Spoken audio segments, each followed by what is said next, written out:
নমস্কাৰ, স্বাগতম জনাইছোঁ। মই চক্ৰপাণী পৰাশৰ। আপোনালোকে চাবলৈ আৰম্ভ কৰিছে বাৰ্তালাপ।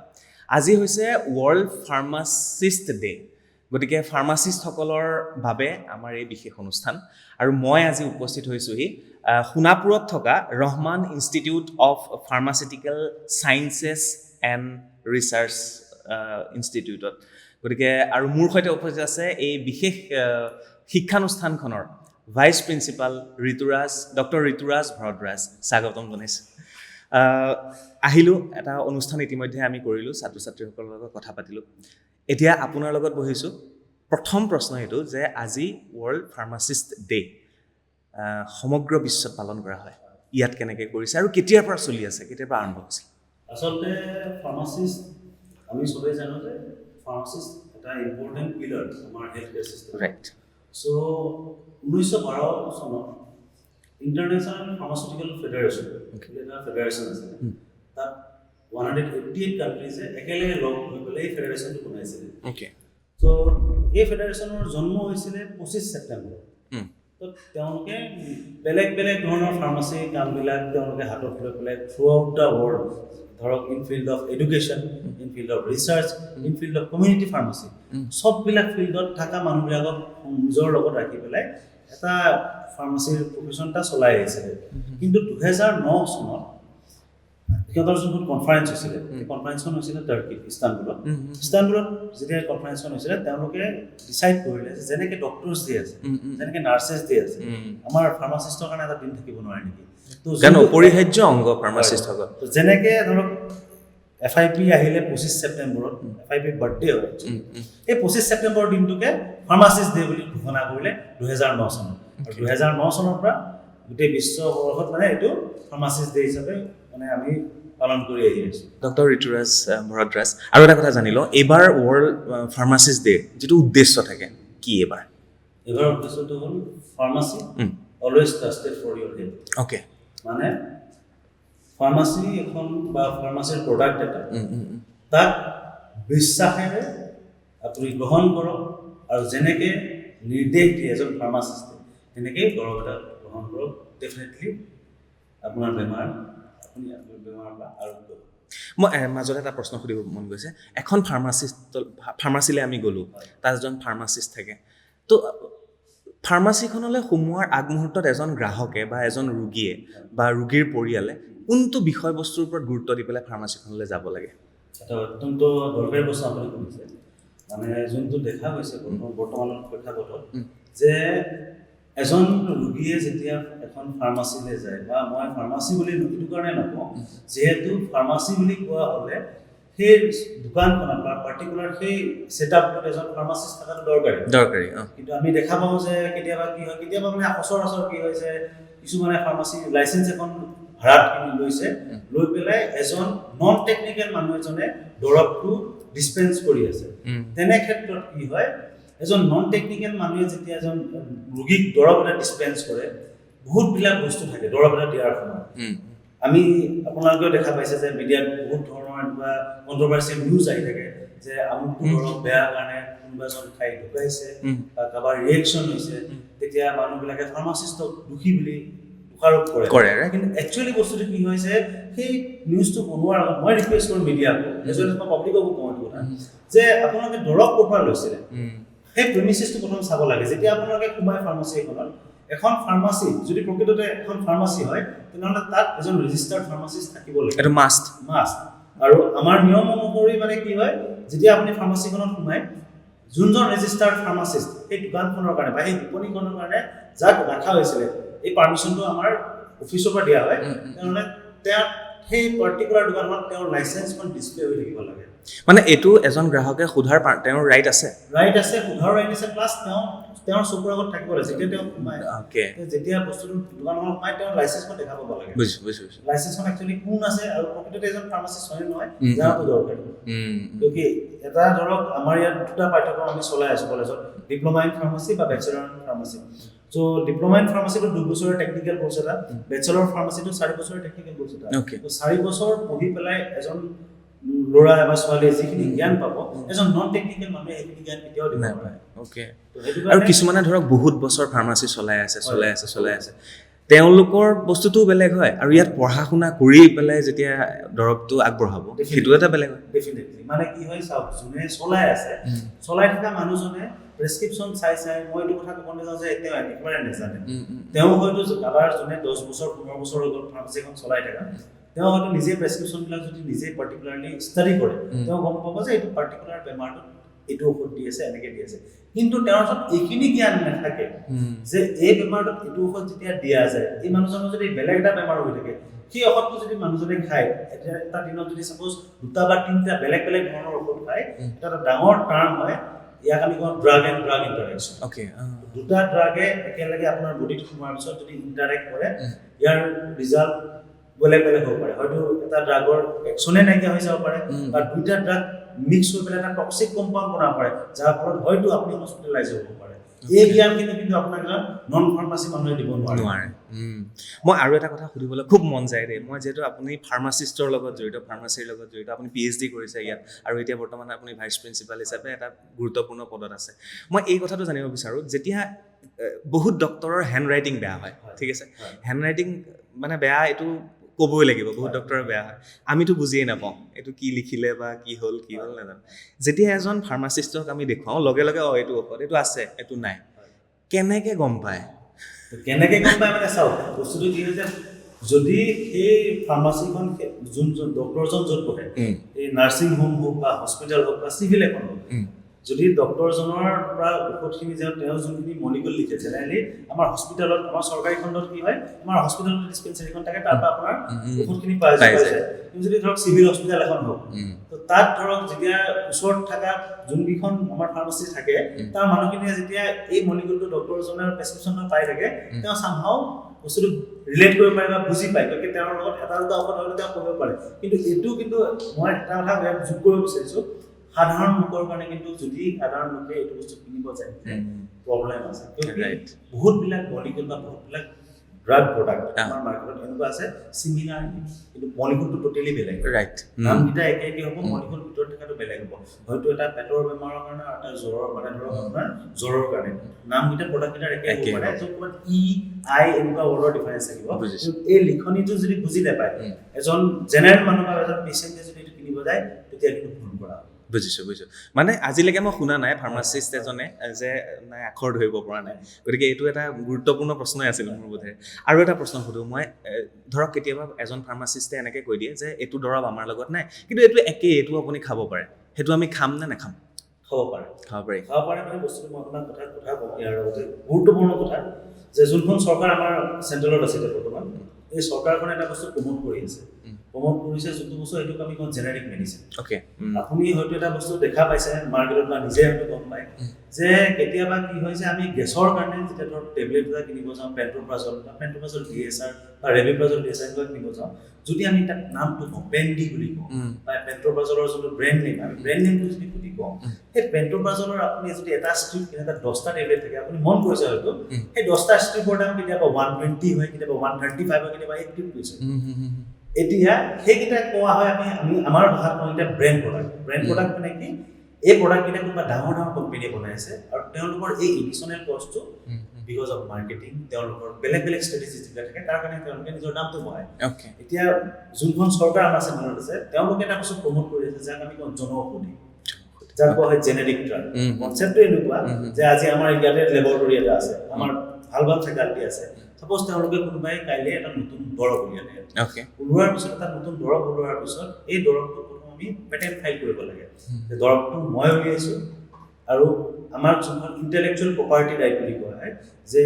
ইণ্টেলেকচুৱেল প্ৰপাৰ্টি ৰাইটৰ মতে যদি মই কিবা এটা বস্তু উলিয়াওঁ এই বস্তুটোৰ কাৰণে আপ টু 14 to 15 ইয়াৰ্ছৰ কাৰণে এক্সক্লুচিভ ৰাইট মোৰ ওচৰত থাকিব এই বস্তুটো মই বনাই পেলাই যি ধৰণত বেচিব পাৰোঁ যেনেকৈ বেচিব পাৰোঁ এই ফৰ্মুলাটো মই up to 15 years মই তো নিজৰ লগত ৰাখিব পাৰোঁ বুজিছোঁ কোনোবাই যদি থ্ৰু আউট দা ৱৰ্ল্ড যদি কোনোবাই যদি ভাঙে তেওঁৰ জেল হ'ব মানে কোম্পানীৰ লগত টাই আপ নোহোৱালৈকে আৰু টাই আপ নকৰাকৈ আপুনি পাৰে যদি আপুনি কোম্পানীক বেছি দিয়ে ফৰ্মুলাটো কোম্পানী হয়তো তাক আপোনাৰ কিবা এটা লাভৰ অংশ দিব পাৰে বা নহ'লে কিবা এটা পইচা দি পেলাই আপোনাৰ বস্তুটো কিনি লৈ যাব পাৰে আৰু আফটাৰ 15 years এই যোনটো ফৰ্মুলা আছিলে আমাৰ ইণ্টেলেকচুৱেল প্ৰপাৰ্টি ৰাইট যোনটো আছিলে তেওঁলোকেতো পাব্লিক ডোমেইনত এৰি দিয়ে, ৰিলিজ কৰি দিয়ে। আফটাৰ 15 years কিন্তু এইটো আপোনাৰ হৈ নাথাকিলে বুজিছোঁ। চবেই পাই যাব। তেতিয়া XYZ যিকোনো কোম্পানী এইটো বনাব পাৰে। আৰু আপুনি জানিব পাই ভাল পাব যে ইণ্ডিয়াখনক কোৱা হয় ৱৰ্ল্ড ফাৰ্মাচী বুলি। Pharmaceutical hub. তো গোটেই বিশ্বৰ যিমান দৰৱ মেক্সিমাম আমিয়ে প্ৰডিউচ কৰোঁ, কাৰণটো আমাৰ ইয়াত মেক্সিমাম জেনেৰিক কোম্পানী। তো আমাৰ ইয়াত দামবিলাক কিয় বেছি? আমাৰ ইয়াত আমি যোনবিলাক ব্ৰেণ্ডেড প্ৰডাক্ট খাই আছোঁ, আমাৰ প্ৰব্লেমটো কি হৈছে যে আপুনি এটা বস্তু দেখা পাইছে বা আপোনাৰ মই এক্সাম্পল এটা দিব বিচাৰিছোঁ। আপোনাৰ ঘৰত এজন মানুহৰ ধৰক আপোনাৰ মা, দেউতা, খুৰা যোনখিনি অল্ড এজৰ কথা কৈছোঁ, বেমাৰ হয়, তেওঁ যেতিয়া ফাৰ্মাচী এখনলৈ যায়, ঔষধটো যদি চাপ'জ 10টা ঔষধ যদি তেওঁ 150 টকা দি কিনে, তেওঁ ভাবে যে এইকেইটা ঔষধ খাই মোৰ ভাল হ'ব। কিন্তু সেই 10টা ঔষধ যদি মই তেওঁক 10 টকাত দিওঁ, তেওঁৰ চাইক'লজিটো কি? 10 টকাহে ল'লে, কিবা আছে ডুপ্লিকেটে ঔষধ।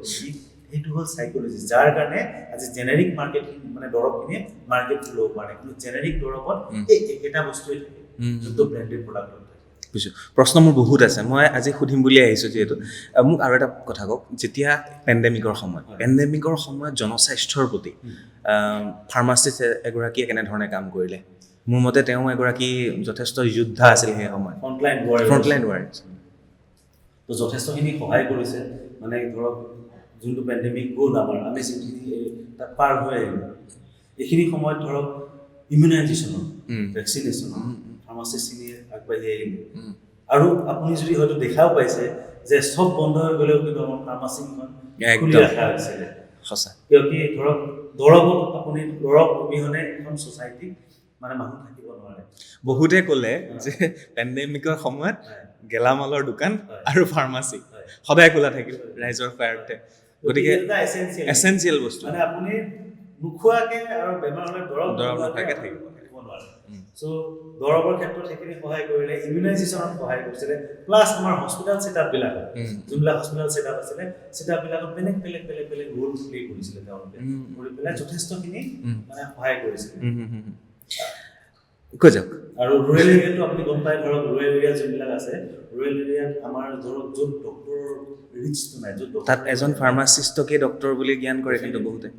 তেওঁলোকৰ ভূমিকা যথেষ্ট বেছি, তাত ৰেছপনচিবিলিটি বহুত বেছি।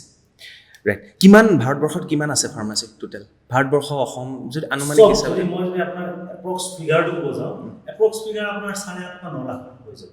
আৰু actually through out the world যদি ক'ব যাওঁ, ইয়াত থাৰ্ড লাৰ্জেষ্ট মানে হেল্থ ৱৰ্কাৰ বুলি কোৱা হয়। 1 নম্বৰতে ডক্টৰ পপুলেশ্যন ৱাইজ, 2 নম্বৰতে আমাৰ নাৰ্ছেছখিনি, 3 নম্বৰতে আপোনাৰ আমাৰ ফাৰ্মাচিষ্টখিনি। কিন্তু WHO যোনটো গাইডলাইন, সেই গাইডলাইনৰ মতেদি কিন্তু আজি ফাৰ্মাচিষ্ট আমাৰ ওচৰত মানে এডুকেট নাম্বাৰটো নাই। কিমান আছে অসমত? অসমত আমাৰ ফাৰ্মাচিষ্ট খুব বেছি হ'লে আপোনাৰ চব মিলাই ৰেজিষ্টাৰ ফাৰ্মাচিষ্ট যদি ক'ব যাওঁ মই 18-20 হাজাৰ, তাতকৈ বেছি। 18-20 হাজাৰ? হয়, তাতকৈ বেছি। তেতিয়াহ'লে সেইসকলেতো পাৰ্মিশ্যন পায় বা লাইচেঞ্চ পায়, মাত্ৰ 18-20 হাজাৰ? হয়, তাতকৈ বেছি। তেতিয়াহ'লে ফাৰ্মাচীটো অজস্ৰ আছে। অজস্ৰ ফাৰ্মাচী কেনেকৈ চলি আছে? একচুৱেলি বস্তুটো কি হৈছিল যে যেতিয়া আমাৰ ওচৰত যথেষ্ট পৰিমাণত ফাৰ্মাচিষ্ট নাছিলে, তেতিয়া এখন মানে কি এটা পাৰ্মিশ্যন ওলোৱা হৈছিলে, ইয়াক আমি RP লাইচেঞ্চ বুলি কোৱা, ৰেষ্ট্ৰিক্টেড ফাৰ্মাচী লাইচেঞ্চ। তো এইটো গাঁৱে দিয়া হৈছিলে। গাঁৱে দি পেলাই যোন ধৰক এৰিয়াত ডক্টৰ নাই, ফাৰ্মাচিষ্ট নাই, তেনেকুৱা জেগাত ৰেষ্ট্ৰিক্টেড ফাৰ্মাচী লাইচেঞ্চ এখন দিয়া হৈছিলে। তাত এই ফাৰ্মাচী লাইচেঞ্চখনত আপুনি কিছুমান ৰেষ্ট্ৰিক্টেড য'ত নামেই কোৱা হৈছে, তো কেইটামান টাইপৰহে ঔষধ ৰাখিব পাৰে, তো সেনেকুৱাকৈ ৰাখিছিল। কিন্তু ৰেষ্ট্ৰিক্টেড ফাৰ্মাচী লাইচেঞ্চ আফটাৰ মানে ধৰক 90ৰ পিছত 2000 সোমোৱাৰ পিছত এইখিনি বন্ধ কৰা হৈছিলে। এতিয়া ধৰক আপুনি ৰুৰেল এৰিয়া যদি চাব যায়, তাতে এনেকুৱা কেতিয়াবা হয় যেতিয়া আমি যাওঁ, কেতিয়াবা ধৰক দেখা পাওঁ যে এনেকুৱা কিছুমান জেগা আছে, এনেকুৱা কিছুমান ডিষ্ট্ৰিক্ট আছে ভিতৰৰ যে তাত ফাৰ্মাচিষ্টো নাই, মানে তাৰ লাইচেঞ্চো নাই, কিন্তু ফাৰ্মাচী এখন চলি আছে। অ'কে। তো সেইটো মানে কি হয়, আউট অফ ৰিচ হৈ যায়। এতিয়া এইখিনি বস্তু আমাৰ প্ৰশাসনৰ ফালৰ পৰা আমাৰ ড্ৰাগ ইনস্পেক্টৰখিনি আছে। ড্ৰাগ ইনস্পেক্টৰ আগতে যথেষ্টখিনি নাছিলে অসমত, এতিয়া ৰিচেণ্টলি এটা ডাঙৰ ৱৰ্ক টিম এটা এপইণ্ট কৰিছে অসম চৰকাৰে, নতুনকৈ 12জন এপইণ্টমেণ্ট দিছে। তো এতিয়া এই চিষ্টেমখিনি এটা মানে ধৰক লাইনত আহি আছে, বস্তুখিনি লাহে লাহে আহি আছে। আপোনালোকৰ দায়িত্ব আছে, কাৰণ ইয়াৰ পৰা পঢ়ি গৈ পেলাই যিসকলে যেতিয়া চাকৰি বিচাৰিব তেওঁলোকে চাকৰি নাপাব, সেই লাইচেঞ্চ নথকাসকলে অলৰেডি কাম কৰি আছে, আপোনালোকৰ গুৰুত্বপূৰ্ণ ভূমিকা আছে। সেইটো কাৰণে মই ধৰক কিবা ব্যৱস্থা কৰিছে এইটো মঞ্চৰ পৰাই মই ক'ব বিচাৰিছোঁ যে যদি মানুহ এজনে নন টেকনিকেল মানুহ এজনে ফাৰ্মাচী এখন খুলিব বিচাৰে, তো এখন ফাৰ্মাচী লাইচেঞ্চ ভাড়াত লোৱাতকৈ, মই আপোনাৰ চেনেলৰ থ্ৰুদি কৈছোঁ, চব মানে যোনে চাই আছে, মই এটা কথা ক'ব বিচাৰিছোঁ, এখন ফাৰ্মাচী লাইচেঞ্চ ভাড়াত লোৱাতকৈ আপুনি এজন ফাৰ্মাচিষ্টক আপোনাৰ তাত আপোনাৰ ফাৰ্মাচীত চাকৰি দিয়ক পাৰ্মানেণ্টলি চাকৰি দিয়ক তেতিয়া আপুনি লাইচেন্সখনো পালে প্লাছ সেই ল'ৰাজনে এখন এটা সংস্থাপন পালে আৰু ল'ৰাজনে এটা ভাল ছাৰ্ভিচ দিব পাৰিব টুৱাৰ্ডছ ছ'চাইটি ৰাইট তেওঁৰ মানে এখন লাইচেন্স 10-15-20 হাজাৰ টকাত বিক্ৰী হৈ আছে ৰাইট তেনেকৈ বহুতে কৰি আছে যে ফাৰ্মাচিষ্ট পঢ়িলে তাৰপিছতে চলি আছে তেনেকৈ বহুতে তেনেকৈ চলাই আছে এটা আত্মসংস্থাপনো পালে সেই ফাৰ্মাচিষ্টজনে ফাৰ্মাচিষ্টখনত নিজে কাম কৰিলে তেওঁ প্ৰপাৰ ৱেত কাম কৰিলে মোক আৰু এটা প্ৰশ্ন কওক উত্তৰ দিয়ক যে ৰহমান ইনষ্টিটিউটে এইবিলাক বিষয়ৰ ওপৰত মাত মাতি আছে গম পাইছোঁ আপোনালোকে নিজে গৈ পেলাই চৰকাৰক অৱগত কৰিছে ইয়াৰ উপৰি সমাজৰ বাবে বা আমাৰ এই মানে চিকিৎসা বিজ্ঞানৰ বাবে বা চিকিৎসকসকলৰ বাবে বা ৰোগীৰ বাবে কেনেকুৱা ধৰণৰ ব্যৱস্থা লৈছে কি কৰিছে ইনষ্টিটিউটৰ ফালৰ পৰা যদি ক'ব যাওঁ আপোনাৰ 2020 চনৰ সময়ত মানে যোৱা বছৰ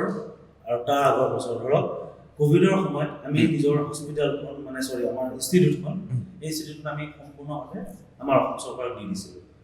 কোৱাৰেণ্টাইন চেণ্টাৰ হিচাপে আমি নিজৰ ক্লাছ বন্ধ কৰি দিছোঁ তেওঁলোকে ক'লে যে আমাৰ বিল্ডিংটো ইনফ্ৰাষ্ট্ৰাকচাৰটো যিহেতু কমপ্লিট হৈ আছে তেওঁলোকে ইয়াত কোৱাৰেণ্টাইন চেণ্টাৰ কৰিব বিচাৰিছে তো যেনেকৈ যি মানে ধৰক আমি ওপৰৰ পৰা পাৰ্মিশ্যন পাইছিলোঁ যেনেকৈ ধৰক আমাৰ বৰ্ডাৰ আহিছিলে তো সেনেকুৱাকৈ আমি আমাৰ কলেজখন দি দিছিলোঁ দি পেলাই আমি ষ্টুডেণ্টখিনি আৰু আমি টিচাৰ্ছখিনি আমি অনলাইন ক্লাছখিনি কৰিছোঁ তাৰ লগতো ধৰক আমি বহুতটা ৰিলিফ কেম্পো কৰিছিলোঁ আমাৰ ওচৰ পাজৰ যিকেইখন গাঁও আছে তাতে আমি এখন দুখন গাঁও আমাৰ নিজৰ হিচাপে এডপ্ট কৰি লৈছোঁ মানে আমাৰ এটা পলিচি আছে AICTI পলিচি ৰাখিছে যে এটলিষ্ট মিনিমাম এখন গাঁও এডপ্ট কৰিব লাগে এডপ্ট চেঞ্চ মানে কি ধৰক তেওঁলোকৰ তাত কেতিয়াবা কিবা প্ৰব্লেম হৈছে বা হেৰি হৈছে সা সুবিধা দিয়া বা আৰু অলপ গাইডেঞ্চ দিয়া বা এনেকুৱা কিবা অলপ সহায় গম পাইছোঁ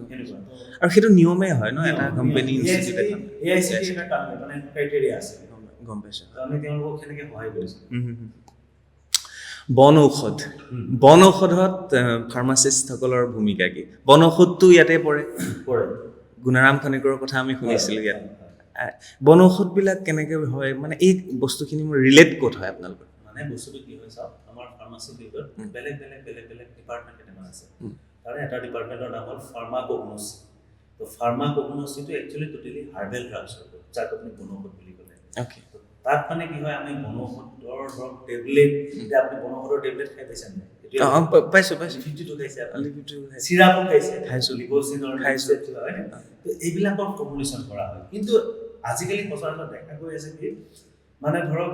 যিকোনো মানুহ XYZ যিকোনো মানুহে ঘপককৈ কিবা এটা কৈ দিয়ে যে আপুনি আমুক গছৰ পাত এটা খাব তামুক গছৰ গুটি এটা খাব এইটো খাব সেইটো খাব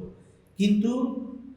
সব বস্তুৰে এই পৃথিৱীখনত যি বস্তু আছে পাৰ্চেলিয়াছ বুলি এজন সাইন্টিষ্ট আছিলে তেওঁ কৈ গৈছিলে দৰৱ তেতিয়ালৈকে হ'ব যেতিয়ালৈকে সি নিজৰ সীমাৰ ভিতৰত থাকে যদি সি নিজৰ সীমা চাই সি কিন্তু টক্সিক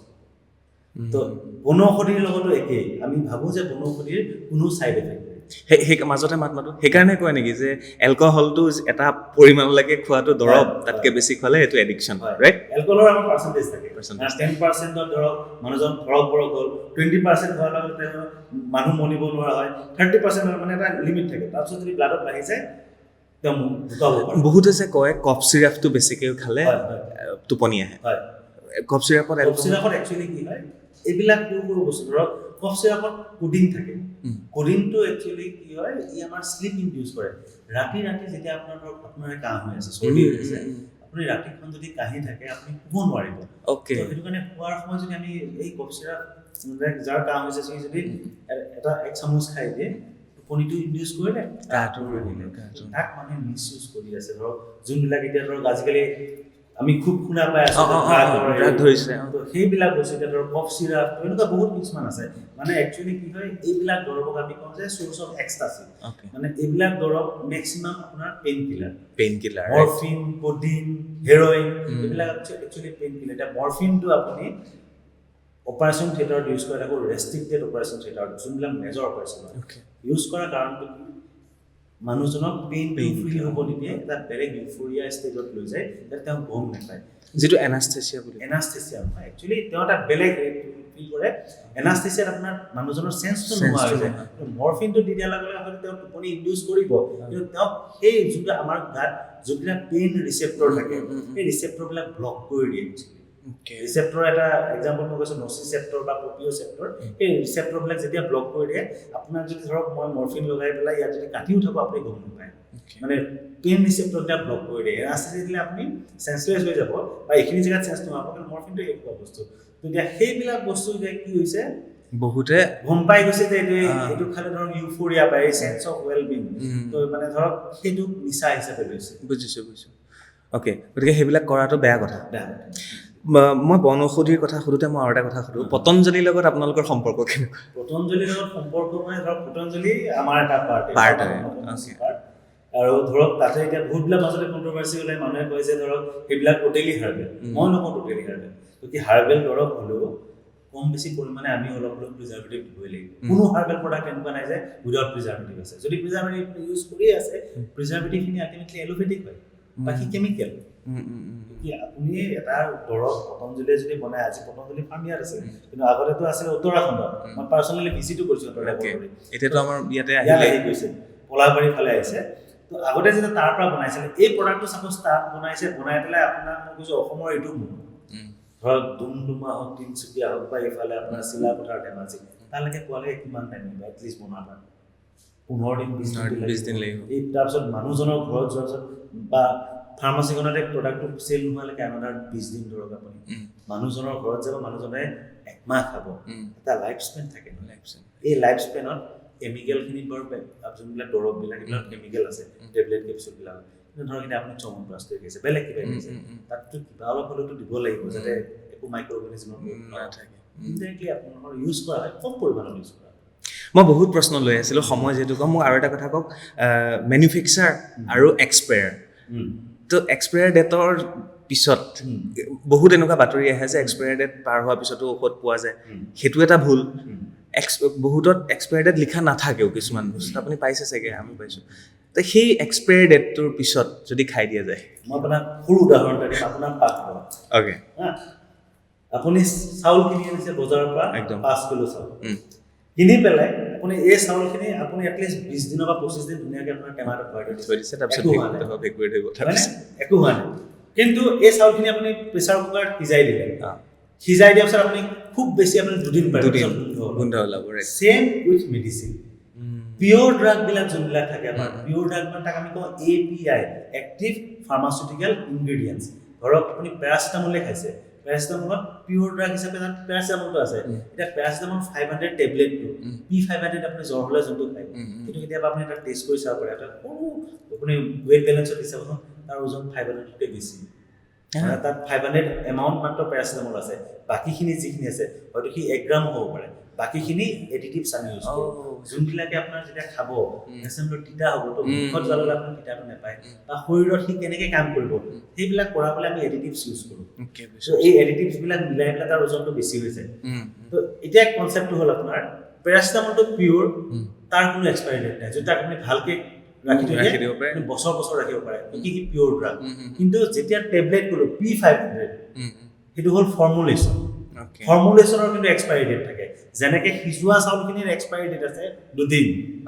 কিন্তু আপোনাৰ পিয়ৰ চাউলখিনি সিজোৱা চাউলখিনি যদি টেমাত ৰাখিছে ভালকৈ ৰাখিলে হয়তো আপুনি এমাহ 1.5 মাহ ৰাখিব বুজিছোঁ মই প্ৰশ্নবিলাক মই কিছুমান প্ৰশ্ন লৈ আছিলোঁ তাৰ পৰা মই ফালৰি কাটি গৈছোঁ কিন্তু এইবিলাক জনাৰটো দৰকাৰ মই আৰু এটা কথা কওক তাৰপিছত মই বেলেগ প্ৰশ্নলৈ আহিম কি সুধিছোঁ মই নাজানো কিন্তু মোৰ জানিব মন গৈ আছে ধৰক আমি কেপচুল খাওঁ কিছুমান কেপচুল ধৰক প্লাষ্টিক থাকে আৰু কিছুমান টেবলেট আমি লিকুইড খালোঁ আৰু কিছুমান টেবলেট খালোঁ মই বাকীখিনি বুজিছোঁ এই প্লাষ্টিকটো ক'ত যায় সেইখিনিও আমাৰ কামত আহে নেকি প্লাষ্টিক নহয় একচুৱেলি কি হয় এইবিলাক পলিমাৰ অ'কে এইবিলাক বায়'ডিগ্ৰেডেবল পলিমাৰ ইয়াত আপোনাৰ বেলেগ ধৰণৰ পলিমাৰ আছে এটা কোৱা হয় HPMC hydroxy propyl methyl cellulose এটা কোৱা হয় CMC এইবিলাক পলিমাৰ হয় এই পলিমাৰবিলাক যেতিয়া আপুনি খায় পেটত যোৱাৰ পিছত সেইবিলাক ফাটি যায় ফাটি যোৱাৰ পিছত মানে ধৰক ভিতৰত থকা ইনগ্ৰেডিয়েণ্টটো ওলাই গ'ল তেতিয়া সি ধুনীয়াকৈ গাত আপোনাৰ আমি যাক কওঁ আমাৰ সৰল ভাষাত হজম হৈ যায় আৰু একো ক্ষতি নহয় অ'কে বুজিছোঁ ছুপাৰ বাগ কয় না মোক আৰু এটা কথা কওক ছুপাৰ বাগ এটা শব্দ আছে ফাৰ্মাচিষ্টৰ ছুপাৰ বাগ মানে কি যদি আপোনাৰ ওচৰত সময় আছে মই গোটেই কাহিনী এটা কওক আমাৰ বিশ্বযুদ্ধৰ সময়ত আমি ধৰক জাৰ্মানী, ফ্ৰান্স, ইংলেণ্ড এইবিলাক দেশক আমি মহাশক্তি বুলি কৈছিলোঁ। আপুনি কাৰণটো জানিব বিচাৰিলে মই আপোনাক কৈছোঁ, যদি আমি হিষ্ট্ৰীত যাওঁ, ৱৰ্ল্ড ৱাৰৰ সময়ত আপুনি হয়তো মন কৰিছে বা পঢ়িছিলে যে এখন যুদ্ধ বছৰ ধৰি বছৰ হৈ আছে। এই যুদ্ধবিলাকত সৈনিকবিলাক যায়, জং হ'লে মানে হেৰিয়ে সিহঁতে বাহিৰত থাকে।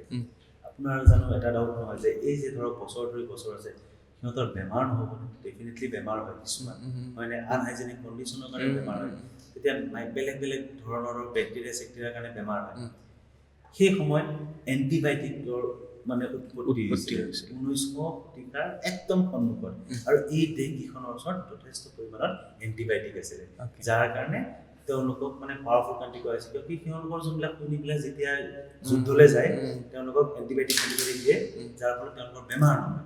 বেমাৰ নোহোৱাৰ কাৰণে তেওঁলোক হেল্ডি সৈনিক য'ত আছে সেইখন দেশ আমি মানে পাৱাৰফুল বুলি মানো। তো এতিয়া কথাটো হ'ল যে সেইটো সময়ত ধুনীয়াকৈ এণ্টিবায়'টিকৰ ব্যৱহাৰ হৈছিলে, কিন্তু আপোনাক মই এতিয়া ক'ব পাৰি মোৰ নিজৰ দুখ লাগিছে যে এণ্টিবায়'টিকৰ মেক্সিমাম কনজাম্পশ্যন আমাৰ থাৰ্ড ৱৰ্ল্ড কাণ্ট্ৰিবিলাকত হয়, যেনে ইণ্ডিয়া হওক, চাইনা হওক, নেপাল, আমাৰ ওচৰৰ চুবুৰীয়া কাণ্ট্ৰিবিলাকত। আমেৰিকাত আপুনি বিশেষ এণ্টিবায়'টিকৰ ব্যৱহাৰ নাপায়, কাৰণটো কি জানে? তাত যোনটো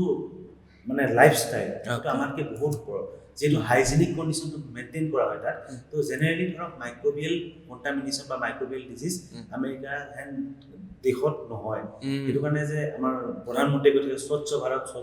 সেইটো এটা ৰিজন যে আমি যদি চাফ চিকুণকৈ থাকোঁ আমাৰ এইবিলাক নহয়। এতিয়া ছুপাৰ বাগটো হয়, মোৰ মাজতে এটা শব্দ কওঁ, কাৰেঞ্চি, এখন দেশৰ কাৰেঞ্চিটোতে সকলো বস্তু নিৰ্ভৰ কৰে। আমাৰ কাৰেঞ্চিত, আমাৰ টকাত স্বচ্ছ ভাৰতে লিখা আছে, গতিকে আমি কিমান তলত এতিয়াও আছোঁ, সেইটো এটা আমাৰ বাবে কথা আছে। কওক ছুপাৰ বাগ। তো এতিয়া কথাটো কি হ'ল, এই যে আমাৰ যোনকেইখন এতিয়া কনজিউমাৰ, এই কনজিউমাৰ দেশকেইখন থাৰ্ড ৱৰ্ল্ড কাণ্ট্ৰি, আৰু আমাৰ ওচৰত বিশেষ পইচা নাই। এই যে মই আপোনাক অলপ আগত কৈছিলোঁ যে আপুনি এটা ধৰক মলিকুল বনালে, পেটেণ্ট কৰিলে, 15 বছৰলৈ এক্সক্লুচিভ ৰাইট আপোনাৰ নাপাব।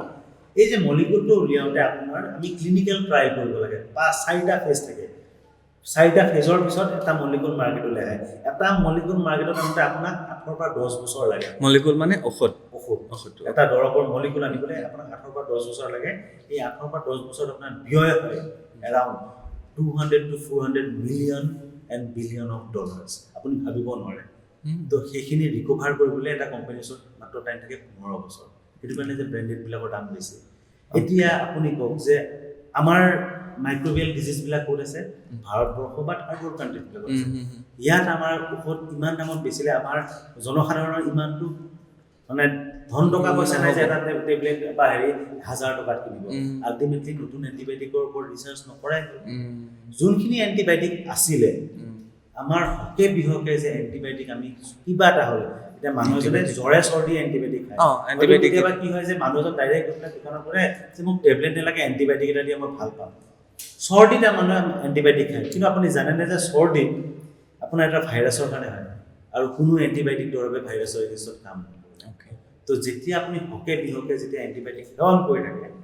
এণ্টিবায়'টিকৰ যেতিয়া আপুনি কোৰ্চটো যদি কমপ্লিট নকৰে, আপোনাৰ শৰীৰত থকা যোনবিলাক জেনেৰেল মানে মাইক্ৰ'ববিলাক, সেইবিলাকে যেতিয়া এক্সপ'জ হৈ আছে এণ্টিবায়'টিকৰ প্ৰতি, দেখা পায় মানে এণ্টিবায়'টিক এটা চিনি পাই আছে, আল্টিমেটলি কি হয়? ৰেজিষ্টেঞ্চ। সেইকাৰণে এণ্টিবায়'টিকৰ কোৰ্চটো ক্লিয়াৰ কৰিব লাগে। সেই ৰেজিষ্টেঞ্চ ডেভেলপ কৰিব লাগে। মানে সিহঁতে কৰি পেলোৱাৰ পিছত আপোনাৰ গাত যদি সেইটো সোমায়, সেই দৰৱে আপোনাক কাম নিদিয়ে। এতিয়া মাৰাত্মক ৰূপ লৈছে, মই আপোনাক এক্সাম্পল ক'ম, চিফিলিছ। চিফিলিছটো এটা ছেক্সুৱেলি ট্ৰান্সমিটেড ডিজিজ হয়। আগতে তাক চিফালোস্পৰিন বা আমাৰ যিকোনো মানে ধৰক সৰু এণ্টিবায়'টিক দিলে কাম দিয়ে। এতিয়া বৰ্তমান যোনটো ড্ৰাগ ৰেজিষ্টেণ্ট চিফিলিছ মাৰ্কেটত আছে, এইটো এইডছতকৈও বেছি ভয়াৱহ। চিফিলিছটো কেনেকুৱা ধৰণৰ, আমাৰ কেনেকৈ গম পায় হৈছে? চিফিলিছটো হ'লে এইটো ইউৰিনেৰী ট্ৰেক্টত ইনফেকশ্যন হ'ব, কিন্তু এতিয়া বৰ্তমান কণ্ডিশ্যন তাৰ এইডছতকৈও মাৰাত্মক। এইডছৰ ট্ৰিটমেণ্ট কৰি দিব পাৰি। চিফিলিছ হ'লে এতিয়া বৰ্তমান যদি ড্ৰাগ ৰেজিষ্টেণ্ট চিফিলিছ হৈছে, মানুহজন ঢুকুৱাটো মানে নিশ্চিত, একদম চিয়'ৰ। যিটো হোৱাইট ডিজিজৰ পৰা আৰম্ভ হয় নেকি? Right, okay. আৰু এটা এক্সাম্পল কৈ আছোঁ মই আপোনাক টিবিৰ ক্ষেত্ৰত। টিবিৰ ক্ষেত্ৰত আছে আমাৰ MDR TB, multi drug resistant TB. এনে টিবি হ'লে আমি গম পাওঁ যে 4টা ধৰণৰ দৰৱ দিয়া হয়, মানুহজনক কোৰ্চ কৰিব দিয়া হয় 6 মাহৰ কাৰণে, ডটছ থেৰাপি, তাৰপিছত মানুহজনে ভাল পাই যায়। কিন্তু MDR টিবি যিটো মাল্টি ড্ৰাগ ৰেজিষ্টেঞ্চ, মানে 4টা ড্ৰাগৰ প্ৰতি সেই পাৰ্টিকুলাৰ বেক্টেৰিয়েল ষ্ট্ৰেইনটো ৰেজিষ্টেণ্ট, মানে এটাই কাম নকৰে। তো আৰু এটা আছে XDR TB, extensive drug resistant TB. তাৰ 50% পপুলেশ্যন কিন্তু আমাৰ ওচৰৰ কাণ্ট্ৰি এখনতে আছে, বাংলাদেশত। তাত এতিয়া সেইবিলাক যদি আমাৰ গাত সোমায় কোনো দৰৱে কাম নকৰে আপুনি মৰাটো একদম নিশ্চিত তো সেনেকুৱাকৈ বহুত আছে এতিয়া কথাটো হ'ল যে আপোনাৰ চেনেলৰ মাধ্যমেৰে মই মানুহখিনি ক'ব বিচাৰোঁ যে এণ্টিবায়'টিক যেতিয়া দৰকাৰ তেতিয়াহে খাব আৰু এটা এণ্টিবায়'টিক যেতিয়া খায় কোৰ্চটো কমপ্লিট কৰিব আপুনি এজন স্বয়ংভূ ফাৰ্মাচিষ্ট হৈ পেলাই এখন দোকানত গৈ কেতিয়াও ৰিকুৱেষ্ট নকৰিব যে মোক এণ্টিবায়'টিক দিয়ক মনত ৰাখিব এণ্টিবায়'টিকটো একমাত্ৰ বেক্টেৰিয়েল ফাংগেল ইনফেকশ্যনৰ কাৰণে bacterial infection fungal infection viral ইনফেকশ্যনৰ কাৰণে এণ্টিবায়'টিক নহয় তাৰ কাৰণে এণ্টিভাইৰেল দৰৱ আপুনি হয়তো মনো কৰিছে কৰোণাত আমি যোনবিলাক দিয়া হৈ আছে ৰিট'নাভিৰ বা বিলাক যিকেইটা দি আছে সেইকেইটা এণ্টিভাইৰেল দৰৱ এতিয়া এণ্টিবায়'টিক নহয় সেইটো কাৰণে মানুহ এতিয়া জ্বৰ চৰ্দি হয় জ্বৰ চৰ্দিটো চিম্পল ফ্লু ভাইৰাছ তাত মানুহে জ্বৰ চৰ্দিত যদি এণ্টিবায়'টিক খাই থাকে ৰেজিষ্টেঞ্চ ডেভেলপ কৰিব আৰু যদি এনেকুৱা হয় এটা টাইম আহি আছে হয়তো আমাৰ নেক্সট জেনেৰেশ্যনটো এনেকুৱা ওলাব যে এটা এণ্টিবায়'টিকৰ কাম নকৰিব তেতিয়া সাধাৰণ জ্বৰ চৰ্দিটো মানুহ ঢুকাব নোৱাৰিব তো মানুহ বা ৰাইজ সজাগ হোৱা বহুত দৰকাৰ বহুত কথা পাতিব আছে কিন্তু সময় মোৰ যথেষ্ট কম আৰু আকৌ এদিন আমি বহিম এনেকৈ ছেগমেণ্ট ৱাইজত আমি কথা পাতিম আৰু আপোনাৰ দৰে ব্যক্তিয়ে যদি সমাজলৈ এনেকুৱা বাৰ্তা প্ৰেৰণ কৰে আমি সজাগ হ'ব পাৰিম মই আৰু এটা প্ৰশ্ন সোধোঁ বহুত ফাৰ্মাচীত যেতিয়া আমি যাওঁ পেৰাচিটামল দিয়ক বুলি ক'লে আজিকালি পেৰাচিটামল ডাইৰেক্ট নিদিয়ে যদি প্ৰেছক্ৰিপশ্যন নাথাকে আৰু এটা প্ৰশ্ন এই দুটা আপুনি একেলগে ক'লে মোৰ ভাল হ'ব আৰু বহুতত এনেকুৱা হয় বহুতে কয় যে হেৰি পেইন কিলাৰ বেছি নাখাবি কিডনীত এফেক্ট কৰিব কিমান দূৰ সঁচা আৰু পেৰাচিটামলৰ এক্সট্ৰা যদি কোনোবাই কৰিছে মই বহুত ভাল পাইছোঁ মানে বহুত ফাৰ্মাচী অলৰেডি কৰিছে এইটো বহুত ভাল পদক্ষেপ লৈছে তেওঁলোকে যদি কৰিছে কাৰণটো কি মানে আমাৰ দৰৱবিলাকক ভগোৱা যায় এটা হ'ল প্ৰেছক্ৰিপশ্যন মেডিচিন আৰু এটা হ'ল OTC বুলি কওঁ OTC মানে হ'ল অভাৰ দ্য কাউণ্টাৰ OTC মেডিচিনৰ কাৰণে আমাৰ প্ৰেছক্ৰিপশ্যন নালাগে যেনে পেৰাচিটামল কিন্তু এতিয়া বহুত মানুহে এইটো নাজানে যে পেৰাচিটামলৰ মেক্সিমাম টলাৰেবল ড'জ কিমান পেৰাচিটামল আমাৰ ভাষাত আমি কওঁ হাইলি হেপাটোটক্সিক যদি আপুনি 4 গ্ৰামতকৈ বেছি পেৰাচিটামল এদিনত খাই দিয়ে আপোনাৰ সেই দিনাৰ ভিতৰতে উইদিন 24 আৱাৰ্ছ আপোনাৰ লিভাৰ ফেইল হ'ব 4 গ্ৰাম মানে P500 8টা যদি খাই দিয়ে আপুনি এদিনত আপোনাৰ সেইদিনাখনেই আপোনাৰ লিভাৰটো ফেইল হৈ যাব চিমিলাৰলি আপোনাৰ পেইন কিলাৰৰ কাৰণে তো সব দৰৱৰ যেনেকৈ ধৰক মানে এফেক্ট আছে সব দৰৱৰ ছাইড এফেক্টটো আছে বুজিছোঁ প্ৰশ্ন প্ৰায় শেষ হৈছে মই লিখি অনা প্ৰশ্নৰ পৰাই আপুনি বহুখিনি নিজে নিজে কৈছে গতিকে ভালো লাগিল মই সুধিবলগীয়া বিশেষ নহ'ল শেষত এটা কথা কওক যে ঔষধ বনাবৰ কাৰণে তৈয়াৰ কৰিবৰ কাৰণে কি কি প্ৰডাক্ট ব্যৱহাৰ কৰা হয় আমাৰ প্ৰাকৃতিক পৰিৱেশৰ পৰা প্ৰায় সেইবিলাকেই কৰা প্ৰায় সেইখিনি কৰা হয় মানে বস্তুটো কি হয় আপুনি যেনেকৈ আপুনি মোক ক'লে যে কেপচুলত কি থাকে এতিয়া কেপচুলৰ যোনটো প্ৰটিনটো তাত জেলাটিন ব্যৱহাৰ কৰা হয় HPMC ইউজ কৰা হয় এইবিলাক পলিমাৰ প্ৰাকৃতিক বস্তু থাকে কিন্তু আমাৰ ধৰক এই প্ৰডাক্টৰ দুটা বস্তু আছে এতিয়া মই আপোনাক কওঁ যে এস্পিৰিন বুলি যদি কওঁ এস্পিৰিন যোনটো দৰৱ সেইটো আপোনাৰ বহুত আগতে ওলাইছে প্ৰথমতে তাক পেইন কিলাৰ হিচাপে লোৱা হ'ল তাৰপিছত জ্বৰৰ কাৰণে লোৱা হ'ল এস্পিৰিনটো লাষ্টত ইউজ কৰা হ'ল আপোনাৰ ব্লাড কেপিলাৰীছত যেতিয়া প্ৰটিন থাকে ষ্ট্ৰক কৰিলে ল' ড'জত আমি ইউজ কৰোঁ তো সেইটো কাৰণে ইউজ কৰা হ'ল কিন্তু ক'ব গ'লে যোনটো এস্পিৰিন যোনটো মলিকুল সেইটো কিন্তু একচুৱেলি ক'ব গ'লে এটা গছৰ পৰাহে আহিছিল তাৰ ষ্ট্ৰাকচাৰটো চেলিচিন বুলি কোৱা হৈছিলে সেই চেলিচিনৰ পৰা আহি পেলাই এস্পিৰিনটো অনা হৈছিলে এটা এক্সাম্পল আৰু আপোনাক দিছোঁ মই এটা দৰৱ আছে যাৰ নাম হ'ল পেক্লিটেক্সেলটো আমাৰ USFDA United State food and drug এডমিনিষ্ট্ৰেশ্যনে 1994 এপ্ৰুভ কৰিছিলে ব্ৰেষ্ট কেঞ্চাৰ আৰু অভেৰী কেঞ্চাৰ মাইকী মানুহৰ ক্ষেত্ৰত খুব হয় তাৰ কাৰণে এপ্ৰুভ কৰিছিলে এই পেক্লিটেক্সেল যোনটো দৰৱ এইটো কিন্তু এটা গছৰ পৰাহে লোৱা হৈছে স্পেচিফিক গছডালৰ তাৰ পৰা লোৱা হৈছে তো আমাৰ ওচৰত চব চ'ৰ্চ আছে গছৰো থাকে বা আমি কেমিকেলি চিন্থেচাইজ বহু জীৱ-জন্তুৰ পৰাও বনোৱা হয় জীৱ-জন্তুৰ পৰা বনোৱা হয় মিনাৰেলছ বেলেগ বেলেগ চ'ৰ্চ থাকে মানে আপুনি ঔষধ হিচাপে যিয়ে গ্ৰহণ কৰে তাত কোনো ধৰণৰ ধৰ্ম জাতি নিৰ্বিশেষ একো নাথাকে গতিকে সেইটোৱে কথা শেষ প্ৰশ্ন এইটো কৰিম আমি ধৰক বিশ্ব খনিকৰ বুলি ক'লে আমি জানো যে বিশ্বকৰ্মা তো ফাৰ্মাচিষ্ট কোন আছিল যদি পঢ়িছে বা তেনেকুৱা কাহিনী আছে আপোনালোকৰ আছে মানে ধৰক পৌৰাণিক ইতিহাসত আছে মানে বস্তুটো কি হৈছে ফাৰ্মাচিৰ যোনটো আমাৰ শিক্ষাটো এই শিক্ষাটো ডাইভাৰ্চন হৈছে দুটা কথা অৰিজিনেলি আমি কিন্তু গ্ৰীক এলোপেথিকটো আমি গ্ৰীক কিন্তু আমাৰ গোটেই ভাষাখন গ্ৰীকৰ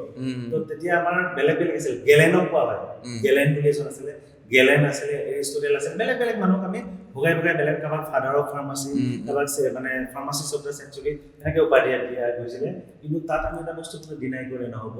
যেনেকৈ গ্ৰীকৰ প্ৰথা আছিলে সেনেকুৱাকৈ আমি গৌৰৱেৰে কওঁ আমাৰ আয়ুৰ্বেদিক আমাৰ আয়ুৰ্বেদিকত যোনখন আছিলে প্লাছ আমাৰ বেলেগ বেলেগ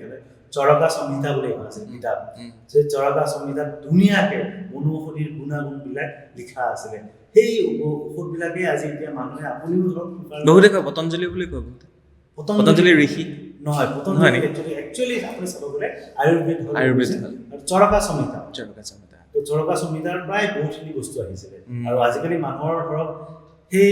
হেৰিটো বাঢ়িছে ইণ্টাৰেষ্টটো বাঢ়িছে টুৱাৰ্ডছ মানে ধৰক আমাৰ হাৰ্বেল মেডিচিন একদম সাইড এফেক্ট নাই কিন্তু কথাটো সেইটোৱে যে যদি খায় কনচাল্ট কৰিব আইদাৰ ডক্টৰ বা ফাৰ্মাচিষ্ট এলোপেথিকতকৈ হোমিঅ'পেথিকে লাহে লাহে কাম কৰে বুলি কয় লাষ্ট প্ৰশ্ন হয়নে হয় আপোনাক মই বস্তুটো বুজাই দিছোঁ পাৰ্থক্যটো এলোপেথিক ট্ৰিটমেণ্টটো হ'ল চিম্পটমেটিক ট্ৰিটমেণ্ট আপোনাৰ বেমাৰ হৈছে জ্বৰ হৈছে জ্বৰৰ কাৰণে চিম্পটম কি হৈছে আপোনাৰ গা বিষ হৈছে বডি টেম্পাৰেচাৰটো বাঢ়ি গৈ যায় তাক নমাব এইটো হ'ল symptomatic treatment allopathic treatment homoeopathic বা আয়ুৰ্বেদিক ট্ৰিটমেণ্টটো হ'ল পজিটিভ ট্ৰিটমেণ্ট কিয় জ্বৰটো হৈছে তো সি ৰুট কজত গৈ পেলাই ধৰক ক'ৰবাত কিবা হৈছে কমাওঁতে টাইম লাগে তো সেইটো কাৰণে ইহঁতে কাম কৰোঁতে অলপমান সময়টো বেছি লাগে হোমিঅ' বা আপোনাৰ আয়ুৰ্বেদিক ডক্টৰ ঋতুৰাজ ভৰদ্বাজ বিদায় ল'ম কিন্তু বিদায় লোৱাৰ আগতে মই এটা বিশেষ বস্তু আপোনালোকক দেখুৱাবলৈ বিচাৰিছোঁ আৰু সেইটো হৈছে চেনিটাইজাৰ আৰু এই চেনিটাইজাৰ প্ৰস্তুত কৰিছিল RIPSRৰ ফালৰ পৰা আৰু ক'ভিডৰ সময়ত তেওঁলোকে বিলাইছিলে বিভিন্নজনক কওক কাহিনী কেনেকৈ কৰিলে মানে কি ধৰক সেইটো সময়ত আমি বুজি পালোঁ যে যেনেকৈ ধৰক চেনিটাইজাৰটো মেণ্ডেটৰী এতিয়া চব জেগাতে যাবলৈ তো এটা চেনিটাইজাৰ দাম মাৰ্কেটত ধৰক 20 টকা 25 টকা 50 টকালৈকে গুচি গ'ল মানুহক ধৰক চব মানে এফৰ্ড কৰিব নোৱাৰে তো মানে ধৰক এইটো আমাৰ ফালৰ পৰা চেৰিটি কৰাৰ নিচিনা হৈছিলে তো ইয়াৰ কেমিকেল যি লাগে আইচোপ্ৰপাইল লাগে